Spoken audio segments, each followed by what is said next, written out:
Shalom Bapak Ibu Saudara-saudari dimanapun berada saat ini.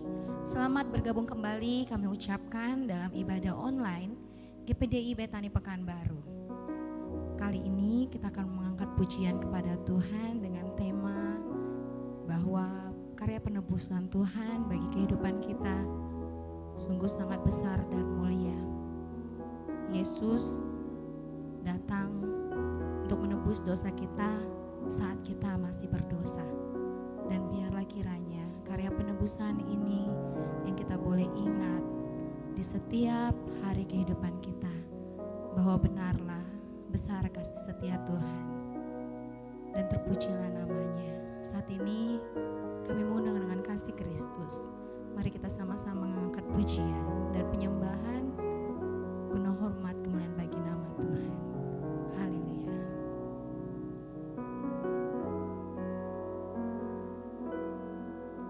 Kasih Allahku sungguh telah terbukti ketika Dia serahkan anaknya. Kasih Allah mau berkorban bagi kau dan aku. Tiada kasih seperti kasih-Nya. Kasih Allahku sungguh telah terbukti ketika Dia serahkan anaknya. Kasih Allah mau berkorban bagi kau dan aku. Tiada kasih seperti kasih-Nya. Bersyukur, bersyukur, bersyukurlah, bersyukur karena kasih setiamu. Ku sembah, ku sembah, ku sembah dan ku sembah selama hidupku. Ku sembah Kau Tuhan.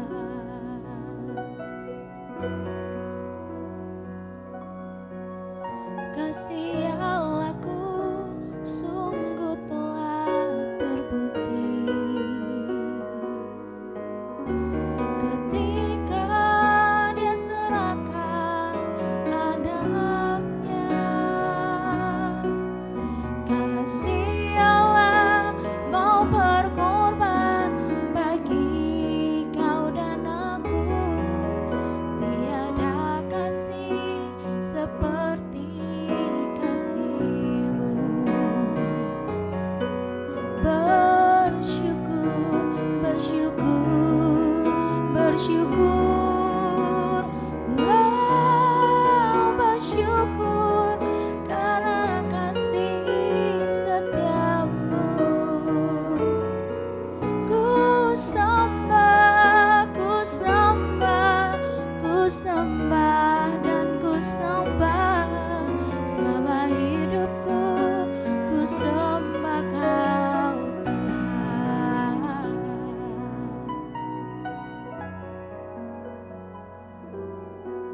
Kasih Allahku sungguh telah terbukti ketika Dia serahkan anaknya. Kasih Allah mau berkorban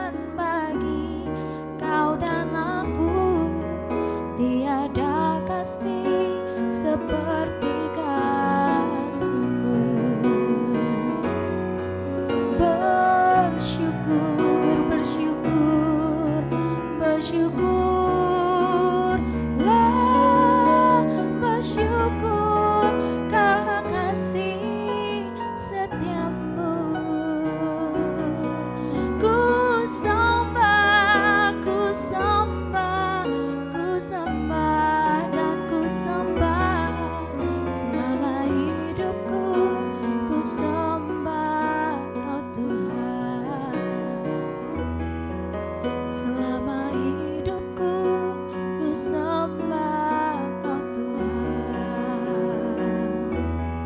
Selama hidupku ku sembah Kau Tuhan.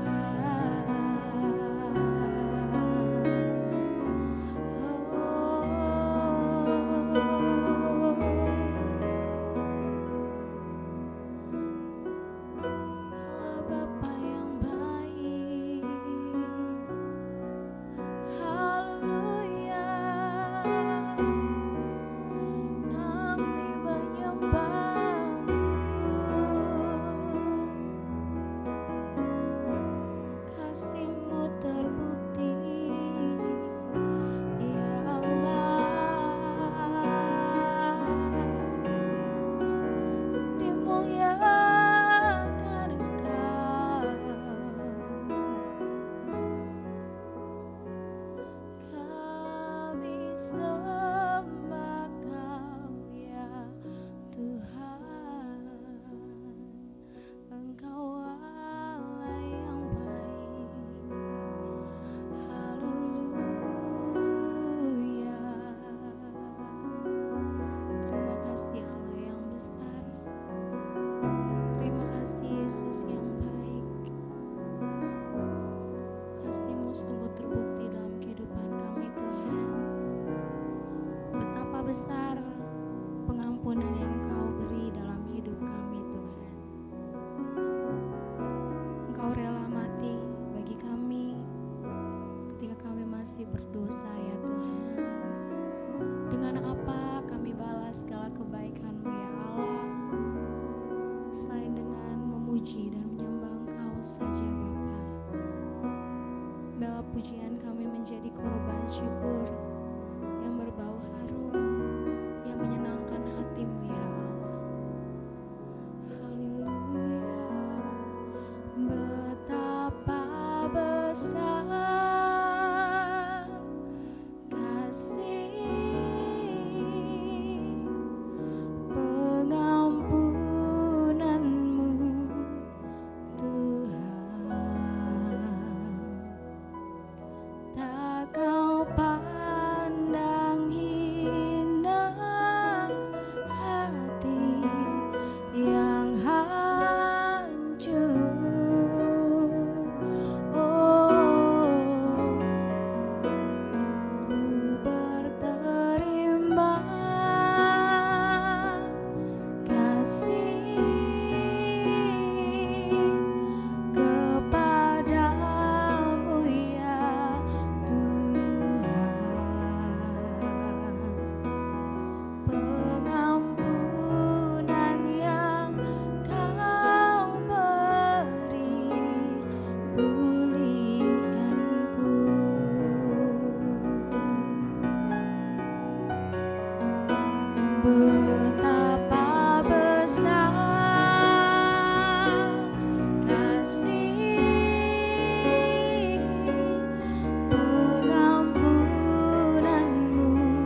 mengucap syukur dan berdoa. Haleluya. Amin. Puji Tuhan, haleluya. Shalom Bapak Ibu, saudara-saudari yang dikasihi dan diberkati Tuhan kita Yesus Kristus dimanapun berada. Kita bertemu kembali pada hari Minggu. Saya ingin menyapa Bapak Ibu dengan Happy Sunday. Kiranya Tuhan memberkati kita semua. Terlebih lagi pagi hari ini kalau kita siapkan hati kita untuk sungguh-sungguh ibadah. Walaupun ibadah online, Bapak Ibu ada di rumah, belum berkesempatan mungkin untuk datang ibadah. Tetapi anjuran saya kalau Bapak Ibu sudah berkesempatan, tidak lagi takut, rasa aman dengan menerapkan protokol kesehatan, datang ibadah boleh juga. Tetapi pagi hari ini, biarlah nuansa ibadah online tidak membatasi kita. Anggaplah Bapak Ibu seperti ada di gedung gereja. Persiapkan diri dan keberadaan dirimu, hatimu untuk siap sungguh-sungguh beribadah walaupun dengan online. Kita akan membaca firman Tuhan yang diambil dari Injil Matius pasal 18 ayat 21 sampai ayat yang ke-35 oleh Lembaga Alkitab Indonesia, diberi tema perumpamaan tentang pengampunan. Oleh sebab itu pagi hari ini temanya adalah forgiveness, artinya pengampunan. Saya akan baca ayat 21, demikian bunyi firman Tuhan. Kemudian datanglah Petrus dan berkata kepada Yesus, Tuhan, sampai berapa kali aku harus mengampuni saudaraku jika ia berbuat dosa terhadap aku? Sampai 7 kali? Dalam bentuk pertanyaan. Yesus berkata kepadanya, bukan, aku berkata kepadamu, bukan sampai 7 kali, melainkan sampai 70 kali 7 kali. Kita berdoa terlebih dahulu.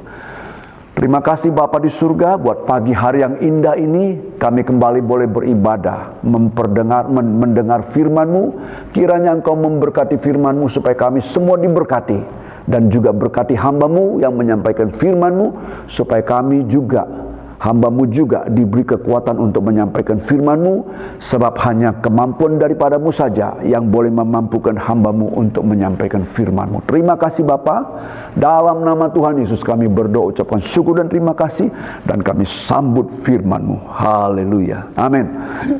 Bapak Ibu Saudara kekasih dalam nama Tuhan Yesus Kristus, kita pagi hari ini berbicara tentang pengampunan. Satu topik yang sangat-sangat penting, karena kita berada sampai saat ini pun oleh karena pengampunan daripada Allah, sehingga kita boleh ada sebagaimana kita ada. Nah, setelah kita baca ayat firman Tuhan ini, kita tahu bahwa setelah murid-murid Tuhan Yesus, termasuk di dalamnya Petrus, mendengar amanah daripada Tuhan Yesus tentang perihal bahwa kita semua wajib melepaskan segala ikatan dosa, perbuatan salah, kekeliruan orang lain terhadap kita, setara atau sebanding dengan Allah juga melepaskan segala dosa dan pelanggaran kita, yang bisa dibaca dari ayat 15 sampai 19. Maka Petrus langsung bertanya, sampai berapa kali kita harus mengampuni saudara kita jika ia berbuat dosa kepada kita? Kata Petrus, sampai berapa kali aku harus mengampuni saudaraku yang bersalah kepadaku? Dia berkata 7 kali. Seolah-olah dalam pikiran Paulus 7 kali itu sudah mantap, sudah banyak, sudah oke. Tetapi ketika Yesus menjawab, bukan, tetapi sampai 70 kali 7, ini satu angka yang fantastik, angka yang cukup banyak, yang saya pikir dan saya yakini bukan secara saklek dilakukan sampai 490 kali, tetapi pengertiannya adalah kita harus selalu memberikan ruang pengampunan kepada siapapun yang bersalah kepada kita. Nah, untung Tuhan Yesus menjelaskan angka 70 kali 7 dibarengi dengan menyampaikan perumpamaan. Mulai dari ayat yang ke-23. Sebab hal kerajaan surga seumpama seorang raja yang hendak mengadakan perhitungan dengan hamba-hambanya. Setelah ia mulai mengadakan perhitungan itu, dihadapkanlah kepadanya seorang yang berhutang 10.000 talenta. Satu angka yang cukup besar. Kalau kita lihat kamus Alkitab di belakang, di sana disebutkan bahwa 1 talenta sama dengan 6.000 dinar, ya, 6.000 dinar. Nah, kalau 10.000 talenta kali 6.000 sama dengan 60 juta dinar. Kalau upah satu hari satu orang zaman itu di dalam Matius pasal 20 ayat 2 di sana dikatakan upah satu hari 1 dinar. Berarti untuk membayar 10.000 talenta harus mendapatkannya dalam 60 juta hari. Kita bandingkan dengan umur manusia. Kenapa saya sebutkan upah? Karena upah ini adalah sumber dana yang diperoleh seseorang dari usaha dia, dari pekerjaannya untuk membiayai kehidupan dia dan juga untuk membayar hutang. Seandainya satu hari 1 dinar tidak untuk makan, khusus untuk membayar hutang saja, membutuhkan 60 juta hari. Nah, kita ambil perbandingan. Manusia yang tertua yang pernah disebut di dalam Alkitab adalah Metusala. Di dalam Kejadian pasal 5 ayat 27 di sana dikatakan umurnya 969 tahun.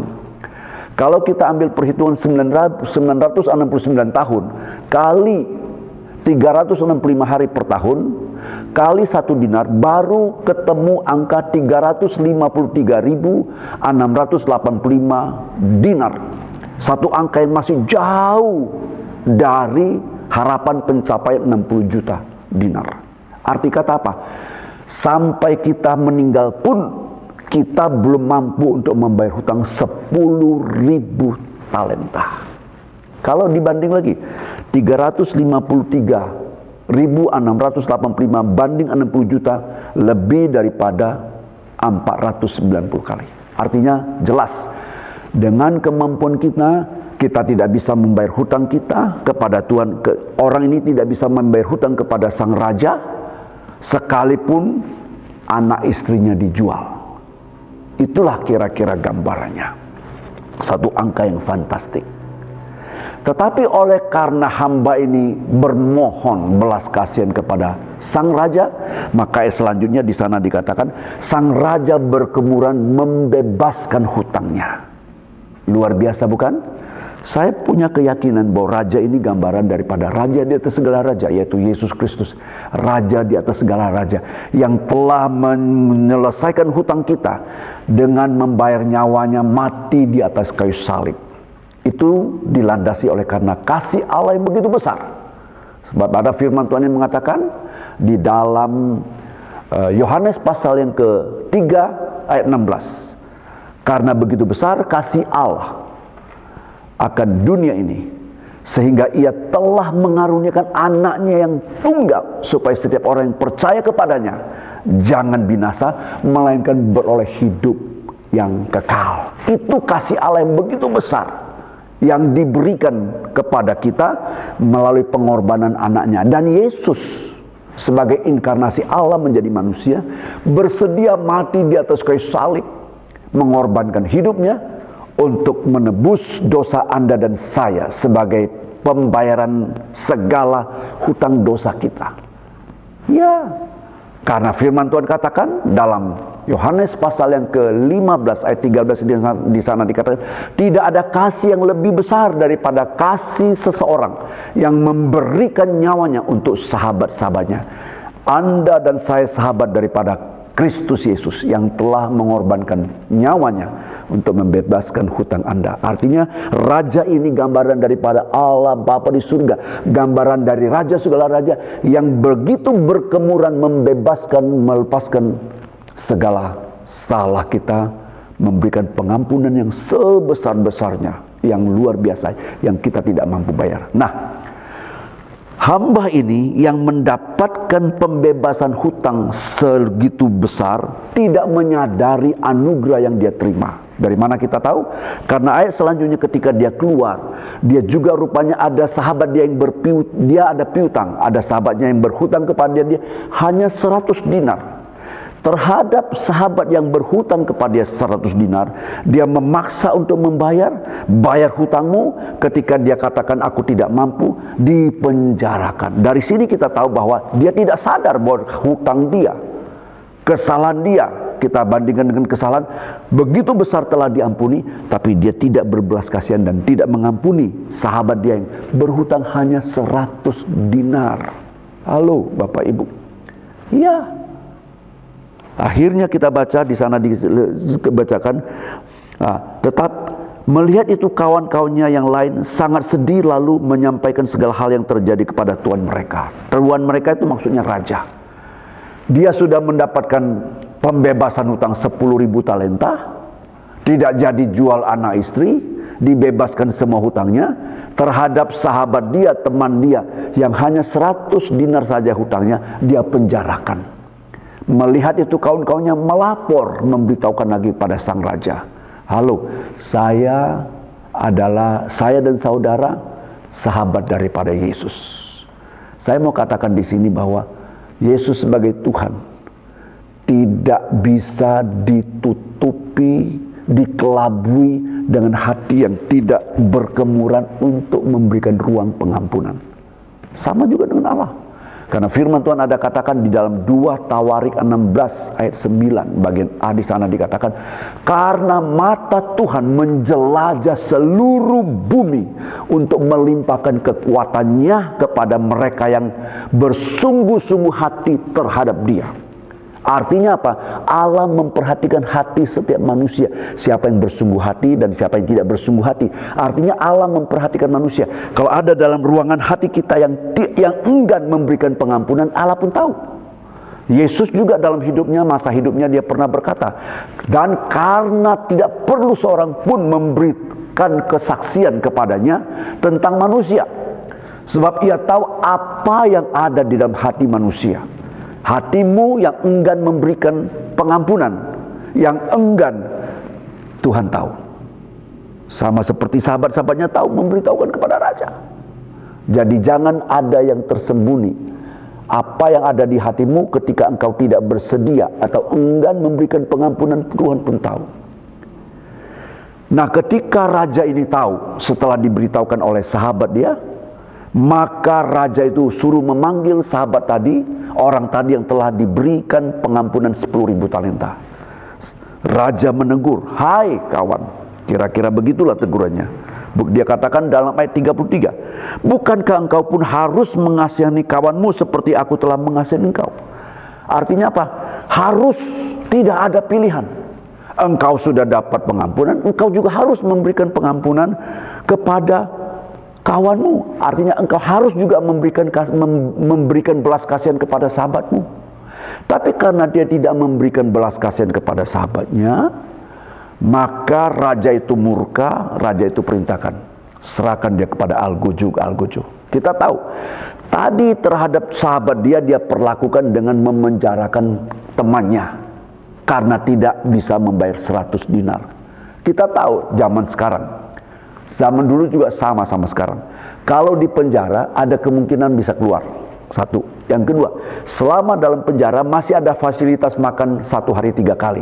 Kalau sekarang biaya pemerintah memberikan narapidana makan 3 kali sehari.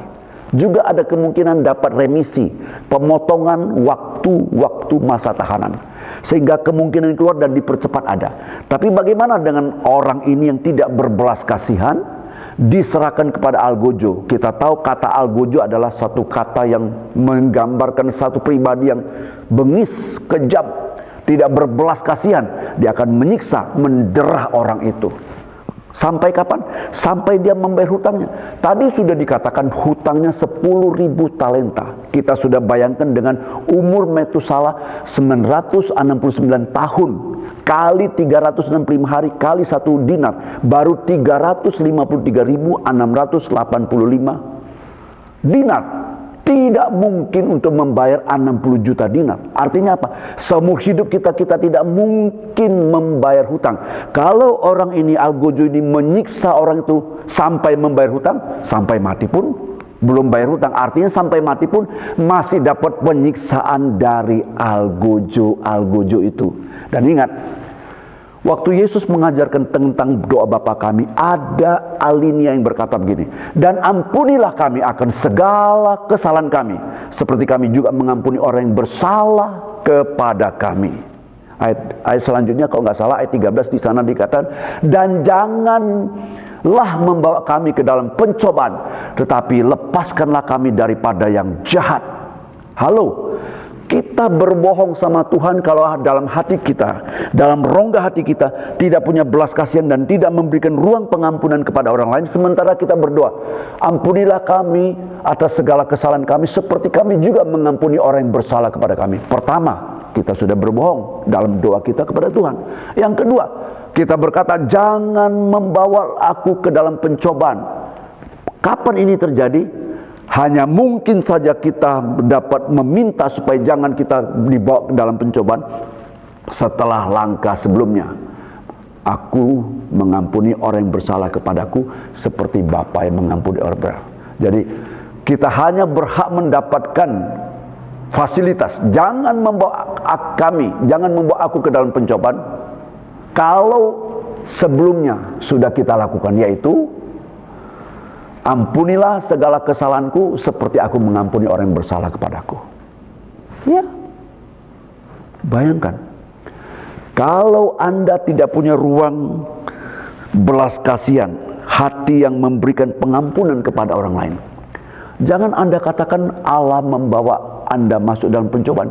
Karakter Anda, hati yang keras Anda, yang otomatis membawa Anda berhadapan dengan para algojo yang menyiksa dan menderah Anda. Mungkin penyiksaan itu mungkin masalah demi masalah yang datang silih berganti. Masalah keluarga, masalah orang tua dengan anak, masalah suami istri dan semuanya. Pokoknya itu masalah keluarga, masalah keuangan, masalah pekerjaan, semua masalah. Coba Anda perhatikan dalam hidupmu. Apakah ada masalah demi masalah dalam hidupmu yang belum selesai sampai detik ini? Jangan-jangan di dalam hatimu masih enggan untuk memberikan ruang pengampunan kepada siapapun yang bersalah kepada Anda. Sehingga bukan Allah yang membawa Anda masuk ke dalam pencobaan, tetapi karaktermu, kekerasan hatimu lah yang membawa dirimu sendiri masuk dalam pencobaan, meluaskan algojo itu menderah, menyiksa Anda seumur hidup. Bukan hanya saja di bumi ini, bahkan sampai pada kekekalan.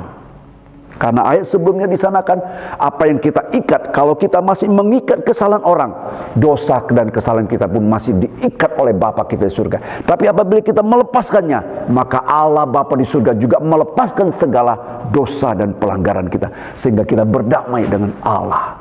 Pagi hari ini saya mengajak Bapak Ibu, coba kita memperhatikan semua waktu-waktu masalah-masalah kehidupan kita.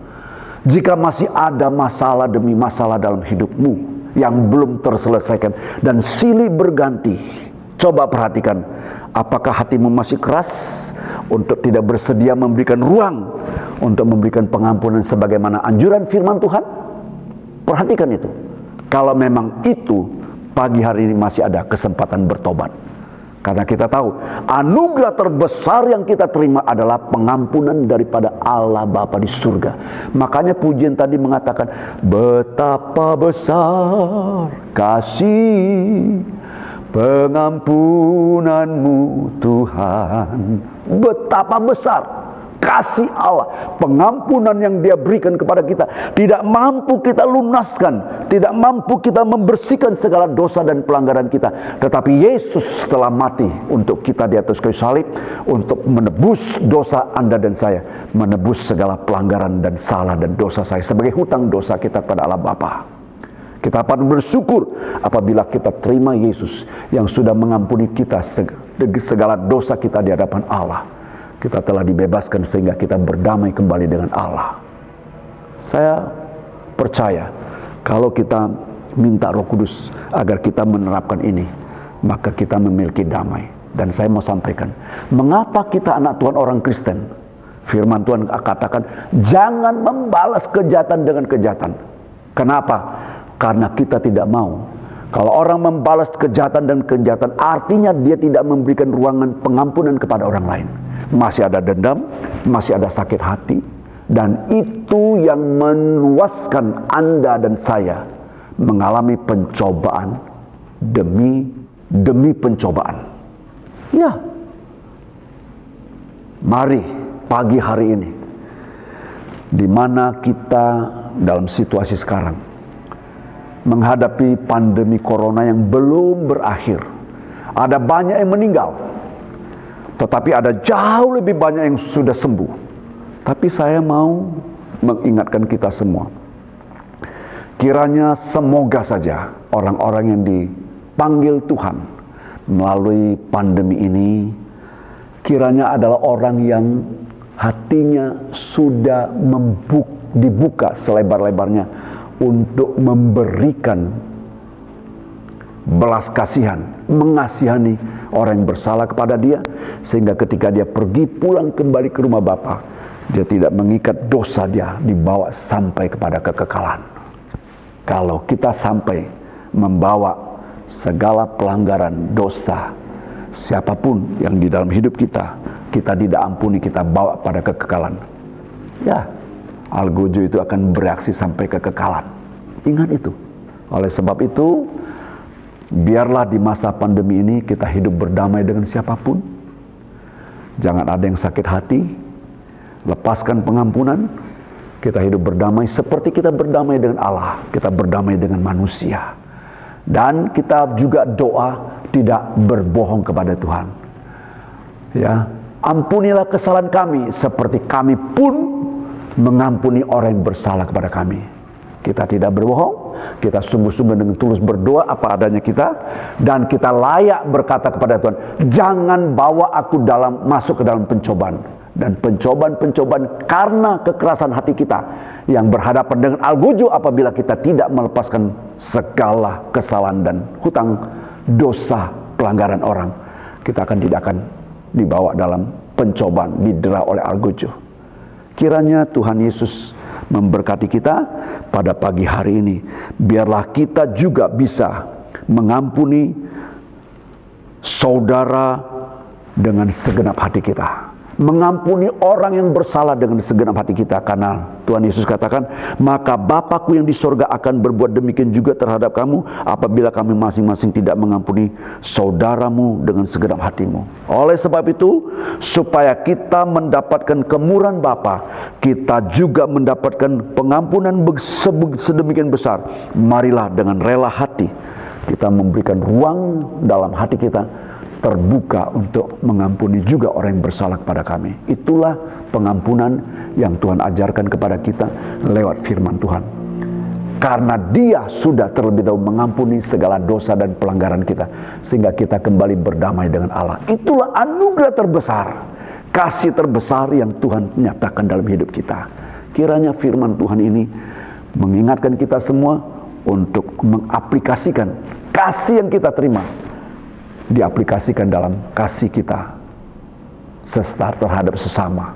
Terpujilah nama Tuhan kekal sampai selama-lamanya. Saya percaya kiranya Roh Kudus memberikan kekuatan kepada kita untuk dapat menerapkan kebenaran firman Tuhan ini. Saya ajak kita sama-sama berdoa dalam mengakhiri ibadah pada pagi hari ini. Terima kasih Bapa di surga buat anugerah-Mu yang terbesar yang kami sudah terima, yaitu pengampunan-Mu yang begitu luar biasa. Sehingga dengan pengampunan-Mu Engkau mengajarkan kami memiliki hati dan ruangan yang terbuka untuk juga mengasihi orang lain dalam wujud pengampunan, memberikan pengampunan seperti Engkau juga mengampuni kami yang bersalah. Terpujilah nama Tuhan kekal sampai selama-lamanya. Kiranya Tuhan Engkau berikan kami Roh Kudus-Mu untuk mampu melakukan apa yang Tuhan kehendaki oleh firman-Mu, dan biar kami menjadi pelaku firman dalam nama Tuhan Yesus Kristus. Terima kasih Bapak, terima kasih. Akhirnya Bapak Ibu Saudara kekasih dalam nama Tuhan Yesus Kristus, terimalah anugerah daripada Allah Bapa, cinta kasih sayang daripada Putra yang tunggal Tuhan Yesus Kristus, penyertaan penghiburan serta pengayoman Allah Kudus menyertai kita mulai dari pagi hari ini sampai Maranatha Tuhan Yesus datang kembali. Dalam nama Tuhan Yesus kami akhiri ibadah ini, dan dalam nama Tuhan Yesus kami berdoa dan mengucapkan syukur. Haleluya. Amin. Puji Tuhan. Selamat hari Minggu. Tuhan Yesus memberkati. Sampai bertemu minggu akan datang.